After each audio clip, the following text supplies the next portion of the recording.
तुम बस इस चीज को फॉलो करके आईआईटी के गेट पे खड़े होगे और तुम मुझे मेल कर रहे होगे भैया मैं आईआईटीएन बन गया। आईआईटी इज नॉट अ 3 और 6 आवर एग्जामिनेशन। नेक्स्ट 2 साल के जेई मेन हिस्ट्री के सबसे डिफिकल्ट एग्जामिनेशन होंगे और मुझसे आगे आप ये डिस्कस कर लेना। अच्छा टीचर जो बड़ी बड़ी एआईआर लाता था उसके साथ अगर तुम ऐसे एंगेज हो गए ना वो तुम्हारी एआईआर का हवा बना देगा। आईआईटी का ड्रीम अच्छी परसेंटाइल लाने के बाद भी चला गया। इस टीचर की वाइफ कौन है, इनकम कौन सी है, इसके पास कौन सी गाड़ी है, इसकी गाड़ी कितने की आती है। 75% जिसने तैयारी की है उसको तो मैं 50% दे रहा हूँ, 75% तो मैं दे रहा हूँ जिसने 95% लायक तैयारी की है। कैसे करोगे? क्या हुआ भाई? आईआईटी बॉम्बे सीएसई ड्रीम का हालत पता चल गई ना, रियलिटी चेक मिल गया। ये जो तुम्हारा डे 1 पे आईआईटी बी सीएसई का ड्रीम था ये 1 महीने के अंदर कोई भी आईआईटी मिल जाए पे आ गया होगा। और तुम्हें मैं बताता हूँ ये 6 महीने बाद एनआईटी भी तो अच्छे होते हैं, इस पे आ जाएगा। 1 साल बाद यार ट्रिपल आईटीज भी तो अच्छे होते हैं, लास्ट की ब्रांचेस भी अच्छी होती हैं, उस पे आ जाएगा। और 1.5 साल बाद जो 12th के मिड में होगा, भगवान प्लीज सरकारी कॉलेज जहाँ फीस कम लगती हो वो मिल जाए, इस पे आ जाएगा। और लास्ट पे तुम सर्च कर रहे होगे बेस्ट प्राइवेट कॉलेजेस एट 80%। ये रियलिटी है आईआईटी जेईई प्रिपरेशन की। तुमने जेईई 28 की प्रिपरेशन शुरू तो कर दी है बट ये ड्रीम नहीं चेज होगा। और आज की वीडियो में मैं इतना ब्रूटली ऑनेस्ट हूंगा कि हर नॉन सीरियस जेईई एस्पिरेंट शायद इस वीडियो को छोड़ के जल्दी से जल्दी भाग जाएगा, because this video will itself reduce the competition of JEE. क्योंकि तुम ये समझ ही नहीं रहे हो कि ये क्लास 10th का एग्जामिनेशन नहीं है, this is the IIT JEE. और 1-1.5 महीने में मे एंड होते होते ही आई एम डैम श्योर कि तुम्हें अब आइडिया लगने लगा होगा। ये 2 ईयर रोड मैप वीडियो जो मैं अभी बना रहा हूँ इसमें 2 साल के रोड मैप से ज्यादा 2 साल के रियलिटी चेक्स ज्यादा होंगे। 2 साल तुम्हें क्या क्या फेस करना पड़ेगा, कहाँ कहाँ तुम हगोगे, sorry for my language but कहाँ कहाँ तुम हगोगे और अपनी जो ये टॉप परसेंटाइल या टॉप रैंक की जो प्रोबेबिलिटी है उसको घटाते जाओगे और आ जाओगे तुम 2-4 लाख रैंक और 80 परसेंटाइल पे, वो सब बताऊंगा। सो अगर तुम्हारे अंदर 3 चीजें हैं तो ही मेरे भाई प्लीज इस वीडियो को आगे देखना, otherwise just shut this down, because आपको अपना मूड ऑफ नहीं करना चाहिए अगर आप सीरियस नहीं हो। कौन सी वो 3 चीजें? अगर तुमने सीरियसली आईआईटी ड्रीम के बारे में ठान लिया है और अब ये कोई ऐसा होक्स नहीं है। सेकंड थिंग, तुम रेडी हो जो भी चीजें मैं इस वीडियो में बता रहा हूँ एज एन आईआईटीएन उसको फॉलो करने के लिए। एंड थर्ड थिंग, तुम कमिटेड हो, तुम झूठ नहीं बोल रहे हो खुद से और तुम फॉल्स प्रिपरेशन नहीं कर रहे हो। अगर ये तीनों चीजें हैं एंड तक देखो वीडियो और साथ ही साथ इंप्लीमेंटेशन पे पूरा ध्यान दो। मैं डैम श्योर इस डिस्ट्रैक्टेड वर्ल्ड में जहां सारे जेईई एस्पिरेंट्स फालतू के डिस्ट्रैक्शन में फंसे हुए हैं, तुम बस इस चीज को फॉलो करके आईआईटी के गेट पे खड़े होगे और तुम मुझे मेल कर रहे होगे भैया मैं आईआईटीएन बन गया, कि मैं गारंटी ले सकता हूँ। इतना ज्यादा वेल थॉट वीडियो ये होने वाला है। आगे बढ़ते हैं बट उससे पहले हमने कम्युनिटीज भी स्टार्ट कर दी है, यहाँ पे हम फ्री मेंटोरशिप करते हैं। आपको डिस्क्रिप्शन बॉक्स में उसका लिंक मिल जाएगा, अब जाके 2028 की कम्युनिटीज ज्वाइन कर लो। यहाँ पे हम वॉइस मेंटरिंग करते हैं, सेशंस लेते हैं एंड साथ ही साथ बहुत सारा मटेरियल भी देते हैं। एंड लास्टली सब्सक्राइब करना मत भूलना। मैं डैम श्योर हूँ कि इस चैनल पे कोई भी कचरा कंटेंट नहीं आएगा, जो कंटेंट आएगा तुम्हें बहुत मदद करेगा। 1 subscribe can actually help you in the right preparation in this distracted YouTube world. सबसे पहले मैं तुम्हें एक रियलिटी चेक देता हूँ कि जेईई के एस्पिरेंट की जर्नी क्या होती है। ये बेसिकली अगर हम फॉर एग्जांपल एक प्रोबेबिलिटी मार्कर बनाते हैं कि कितनी प्रोबेबिलिटी है मेरी आईआईटीएन बनने की, एंड से फॉर एग्जांपल ये फुल है, मतलब फुल की तरफ जा रही है,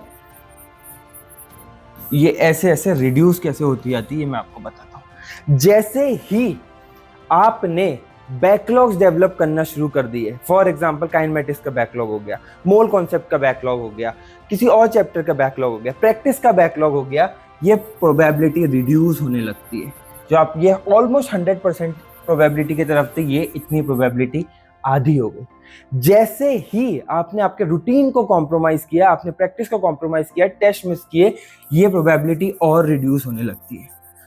मेरे टीचर ने जब मैं जेईई प्रिपरेशन कर रहा था बहुत ही सिंपल और सटीक बात की थी, आईआईटी इज नॉट अ 3 और 6 आवर एग्जामिनेशन। उन्होंने बोला बेटा 3-6 घंटे का एग्जामिनेशन है ही नहीं, ये पूरा 2 इयर्स का एग्जामिनेशन है। आप 2 साल कैसे परफॉर्म करते हो वो तुम्हारा एंड डे पे दिखता है और यही मैं तुम्हें बता रहा हूँ। बैकलॉग्स डेवलप करोगे, प्रोबेबिलिटी घट जाएगी। प्रैक्टिस, रूटीन, टेस्ट मिस करोगे, प्रोबेबिलिटी घट जाएगी। 11th को वेस्ट करोगे पूरी, प्रोबेबिलिटी घट जाएगी। एंड इसको फ्यूल अप करने पे एक बार बस जेईई 2027 एस्पिरेंट से पूछो कितनी मेहनत लग रही है, कितनी मुश्किल लग रही है, कितना डिमोटिवेशन आ रहा है। आप सोचो पहाड़ जैसा सिलेबस आधा वेस्ट हो गया, कैसे कैसे बंदा कम बैक करेगा। और अभी तुम जस्ट उस वर्ड से पीछे हो, अभी भी चीजें संभाल लोगे तो बहुत ज्यादा हेल्प हो जाएगी। बहुत सारे लोग ना जेईई 2028 में ना 11th वेस्ट की बात ही नहीं कर रहे होंगे, बिकॉज सैड रियलिटी इस इंडस्ट्री की क्या है ना कि जब अगस्त नवंबर निकल जाता है, जब सारे बच्चों का 11th वेस्ट होने लगता है ना, तो बहुत भर भर के व्यूज आते हैं। तो अभी क्यों ही बात करनी है, अभी बच गया तो फिर व्यूज नहीं आएंगे उस समय। बट मैं तुम्हें बोल रहा हूँ कि 11th वेस्ट आपकी सबसे बड़ी गलती होगी। और उसके अर्ली साइंस क्या है? It starts with missing lectures. आपने थोड़े थोड़े लेक्चर्स मिस करना शुरू कर दिए। It starts with neglecting practice. आपने ना थोड़ी थोड़ी प्रैक्टिस निग्लेक्ट करी। अब ये होता कैसे? एक बहुत क्लासिक केस बताता हूँ तुम्हें मैं फिजिक्स का, कि आपने क्या किया ना, आपने काइनेमेटिक्स बहुत अच्छे से पढ़ा, बट आपने 2D सिर्फ लेक्चर देख लिया, आपने प्रैक्टिस इसकी जो थी वो मिस कर दी। इसके बाद जब सर्कुलर आएगा आपको लगेगा नहीं यार मजा नहीं आ रहा, नहीं समझ में आ रहा, आप सर्कुलर पूरा बंद कर दोगे। फिर आएगा रोटेशन, ये आपके पल्ले ही नहीं पड़ेगा, आप बोलोगे छोड़ो मैकेनिक्स, भाई मैं नहीं पढ़ रहा इसको, मैं तो आसान चैप्टर WPE पढ़ूंगा। ये भी आप छोड़ दोगे, सब आप काटते रहो। वर्क पावर एनर्जी आप पढ़ लोगे, आसान लगता है, बट फिर सॉलिड्स आ गया, आप फिर बोलोगे अरे यार ये क्या हो गया। और यहां तक आपकी आदत बन गई है चीजों को मिस करने की। ये प्रॉब्लम है, आप चीजों को निग्लेक्ट कर रहे हो, आप प्रैक्टिस को निग्लेक्ट कर रहे हो। ये आपको नहीं करना है, यही 11th वेस्ट में टर्न आउट होता है। प्लस आप सेल्फ स्टडी कर ही नहीं रहे हो, आप फॉल्स होप में हो। फॉल्स होप में क्या? कि मैंने लेक्चर कंप्लीट कर लिए, that is equals to chapter complete. नहीं मेरे भाई, ऐसा नहीं होता है। ऐसे ही तो बैकलॉग्स बनते हैं, ऐसे ही टेस्ट में मार्क्स नहीं आते। फिर तुम बोलते अरे यार ये चैप्टर तो बैकलॉग में आ गया। लेक्चर कंप्लीट मतलब चैप्टर कंप्लीट नहीं है, lecture complete, DPP complete, module complete, PYQ complete, plus additionally reference book complete, तब चैप्टर खत्म होता है। प्लीज मेरे भाई 10th वाली गलती मत करना, प्लीज मेरे भाई। 10th वाली गलती बर्बाद कर देगी तुम्हें, अगर तुमने सोचा कि लास्ट में हो जाता है। लास्ट में ये पहाड़ जैसा सिलेबस नहीं होता है। और आज जो तुम ये चैप्टर्स छोटे छोटे समझ रहे हो, मोल कॉन्सेप्ट, पूरी फिजिकल केमिस्ट्री इस पे आधारित है, GOC पे पूरी ऑर्गेनिक केमिस्ट्री आधारित है। मैकेनिक्स आपकी क्लास 12 तक पीछा नहीं छोड़ेगी, इस बात को समझना पड़ेगा। ये रियलिटी चेक्स कोई नहीं देगा। Why coaching will destroy you. भैया अब आप ना कुछ ज्यादा ही बकवास कर रहे हो। कोचिंग कैसे डिस्ट्रॉय कर देगी मुझे? कोचिंग्स भी आपको डिस्ट्रॉय कर देंगी। मैं आपको पैटर्न बताता हूँ कि कोचिंग्स आपको कैसे डिस्ट्रॉय करती है। Over emotional dependency. स्पेसिफिकली अगर ऑनलाइन कोचिंग कर रहे हो, ऑनलाइन कोचिंग में ना बच्चे को लिटरली लेक्चर्स में बैठने की आदत लग जाती है, क्योंकि बहुत चंगा सी माहौल हो रहा होता है। मतलब तुमने पेरेंट्स को दिखाना है कि मैं बहुत पढ़ रहा हूँ, तो मैं पढ़ रहा हूँ उसको दिखाने के दो तरीके हैं। एक तो मैं मेरे लेक्चर्स ले रहा हूँ, एक मैं प्रैक्टिस कर रहा हूँ। प्रैक्टिस में भाई फटती है, आप फिर क्वेश्चन नहीं बन रहे होंगे, आप 10 क्वेश्चन लगाओगे 5 नहीं बनेंगे, यहाँ मजा नहीं आ रहा होता है। और यही करना है, ये 60% यही करना है। बट आप ना एक इजी बाईपास रूट ढूंढ लेते हो। वो क्या है कि लेक्चर देखता रहता हूँ। लेक्चर में क्या है, मस्त टीचर बातें भी बहुत कर रहा है, टीचर की भूत की कहानी भी सुन ले रहा हूँ मैं, टीचर की कॉलेज क्रश की कहानी भी सुन ले रहा हूँ, टीचर का बचपना भी सुन ले रहा हूँ, टीचर कैसे गुंडागर्दी करता था और फिर सुधर के टीचर बना ये भी सुन लेता हूँ, 3-4 शायरियाँ भी सुन लेता हूँ। फिर उस टीचर का ही दूसरे टीचर से क्या बीफ चल रही है वो सुन लेता हूँ। इस टीचर की वाइफ कौन है, इनकम कौन सी है, इसके पास कौन सी गाड़ी है, इसकी गाड़ी कितने की आती है, ये सब ढूंढता रहता हूँ। पूरे दिन तुम लेक्चर के लूप में पड़े रहते हो और लेक्चर को बना देते हो movie. This is not the case भाई। क्या कर रहे हो? कोचिंग डिस्ट्रॉय कर देगा। अच्छा टीचर जो AIR पढ़ाता है, अच्छा टीचर जो बड़ी बड़ी AIR लाता था, उसके साथ अगर तुम ऐसे एंगेज हो गए ना, वो तुम्हारी AIR का हवा बना देगा। क्योंकि गलती इस टीचर की नहीं है, वो तो उसके एंगेजमेंट की कोशिश कर रहा है कि भाई तू एंड तक लेक्चर देख, और तू उसके लूप में फंसा हुआ है। प्लीज इस बात को समझो, कोचिंग और टीचर्स पे इमोशनल डिपेंडेंसी नहीं रखनी। इमोशनल डिपेंडेंसी अपने पेरेंट्स के लिए रखो, उनके लिए लायबल हो, उनने तुम्हें बचपन से पढ़ाया लिखाया है, उन पे इमोशनल डिपेंडेंसी रखो। दूसरा जो मैंने बताया ही, ओनली लेक्चर नो प्रैक्टिस। भाई साहब जेई में कोई ये नहीं पूछेगा कि सलीम सर ने इस दिन क्या पढ़ाया था, समझ रहे हो? जेई में बच्चा पूछेगा कि भाई ये जो क्वेश्चन है मैकेनिक्स का, ये जो रोलिंग का क्वेश्चन है, इसका आप आंसर दो। आप आंसर दो कि ये ब्लॉक यहाँ पे है, यहाँ पे क्या फ्रिक्शन लग रहा होगा, इस चीज के आंसर्स चाहिए, समझ रहे हो? तो ये आपको समझना पड़ेगा, प्रैक्टिस करनी ही पड़ेगी, वरना कोचिंग आपको डिस्ट्रॉय कर देगी। एंड साथ ही साथ आपके पीछे ये दो लोग भी तो लगे हुए हैं, ये दो लोग भी तो आपके पीछे लगे हुए हैं। मेरा एक टीममेट बोल सकते हैं, जो हमारे टेस्ट ऑन गो प्लेटफॉर्म को साथ में बिल्ड कर रहा है, जो जेई एस्पिरेंट है, हाईली इंटेलिजेंट बंदा है, 99 परसेंटाइल के आसपास उसके आए हैं, बट उसके बोर्ड में 72% रह गए हैं। He was not eligible for JEE advance, नहीं लिख पाया जेई एडवांस। आईआईटी का ड्रीम अच्छी परसेंटाइल लाने के बाद भी चला गया because of this OSM marking, because of this. इस बार जेई मेन में उसने वो नहीं किया, बट ये तुम्हारे साथ खिल जाएगा। नेक्स्ट 2 साल के जेई मेन हिस्ट्री के सबसे डिफिकल्ट एग्जामिनेशन होंगे, और मुझसे आगे आप ये डिस्कस कर लेना। रीजन इज कि इस साल बहुत मार लगी है, बहुत डिफेमेशन हुआ है एनटीए का, ये भी तो आपके पीछे है। आपको 2 सबसे बेकार ट्रैक रिकॉर्ड वाली एजेंसीज के साथ आपके करियर की दाव लगानी है, तो आप लिटिल रूम नहीं रख सकते, आपको बहुत ज्यादा तैयार रहना पड़ेगा, कुछ भी अनएक्सपेक्टेड आ सकता है। अब आज तुम मैं कुछ नहीं कर पा रहे, कोई नहीं कुछ कर पा रहा इनका, तो तू अगर ये प्लान करेगा कि मैं ना भाई इतनी पढ़ाई कर लेता हूँ कि 75% आ जाए बस मेरे, वो बोलेगा हट, 75% जिसने तैयारी की है उसको तो मैं 50% दे रहा हूँ, 75% तो मैं दे रहा हूँ जिसने 95% लायक तैयारी की है। कैसे करोगे? तुमने तैयारी करी 180 मार्क्स पे 99 परसेंटाइल आ जाती है, ये भैया तुम्हें डाल देंगे एक ऐसी इजी शिफ्ट में जिसके टॉपर ने फुल मार्क्स मार रखे और उसमें 10 लोगों ने फुल मार्क्स मार रखे, तुम्हें ये सेम 220 मार्क्स पे आएगी। क्या कर लोगे? ये बुरी हालत है। अगर इन पे डेडिकेटेड वीडियो चाहिए कि कैसे ये सिस्टम को डिस्ट्रॉय करते हैं, तो कमेंट सेक्शन में मुझे जरूर बताना, पूरा काला चिट्टा खोलूंगा, मैं तुम्हें रेडी करूंगा इन 2 एजेंसीज द्वारा कंडक्ट कराए गए एग्जामिनेशंस पे।